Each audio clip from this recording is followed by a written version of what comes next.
kalau ada beberapa hal yang sebaiknya tidak dilakukan setelah minum kopi. Nah, sebagai dokter, ada 5 hal yang pasti akan saya hindari setelah menyeruput secangkir kopi favorit saya.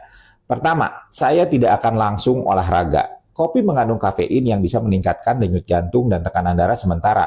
Kalau langsung dipakai buat olahraga, apalagi yang intens seperti misalnya lari, angkat beban, atau futsal, bisa-bisa jantung malah kerja terlalu keras. Hasilnya bisa muncul sensasi jantung berdebar yang nggak nyaman, bahkan berisiko bagi yang punya masalah jantung. Jadi kalau mau olahraga, berjeda sekitar 1-2 jam setelah minum kopi. Kedua, saya tidak akan langsung minum obat. Kafein itu bisa mengganggu penyerapan beberapa jenis obat, termasuk diantaranya obat lambung, antidepresan, beberapa antibiotik. Jadi kalau kalian minum kopi berbarengan dengan obat, bisa jadi efek obatnya malah berkurang atau bahkan memicu interaksi yang nggak diinginkan. Kalau memang harus minum obat, tunggu sekitar 1 jam setelah ngopi supaya aman. Ketiga, saya tidak akan langsung tidur. Ini yang sering kejadian, terutama kalau minum kopi di sore atau di malam hari. Banyak yang berpikir, sudah biasa minum kopi, nggak ngaruh. Tapi faktanya, kafein itu bisa tetap berada di dalam tubuh selama 5-6 jam, bahkan lebih lama bagi sebagian orang. Akibatnya, kualitas tidur bisa terganggu meskipun bisa tertidur. Tidur yang tidak nyenyak dalam jangka panjang itu bisa memicu masalah kesehatan baru, seperti misalnya munculnya tekanan darah tinggi dan gangguan metabolisme.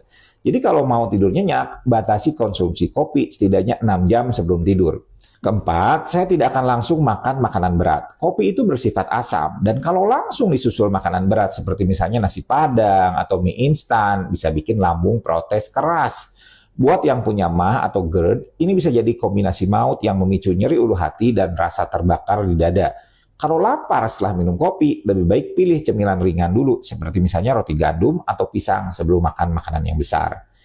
Kelima, saya tidak akan langsung merokok. Nah, ini kombinasi yang sering ditemui di warung kopi, tapi sebenarnya bahaya banget. Kafein dan nikotin itu sama-sama merangsang sistem saraf yang bisa meningkatkan tekanan darah dan denyut jantung lebih tinggi dari biasanya. Dalam jangka panjang, kebiasaan ini bisa meningkatkan risiko penyakit jantung dan pembuluh darah. Jadi, kalau masih sayang jantung kamu, jauhi rokok, terutama setelah minum kopi ya. Nah, sekarang kalian sudah tahu, ada beberapa hal yang sebaiknya dihindari setelah minum kopi. Kopi itu memang nikmat, tapi harus dikonsumsi dengan bijak. Jadi kalau kalian punya kebiasaan yang tadi disebutkan, coba mulai dikurangi dari sekarang ya. Dan jangan lupa bagikan video ini ke teman atau keluarga kalian yang doyan ngopi supaya mereka juga tahu cara menikmatinya dengan lebih sehat.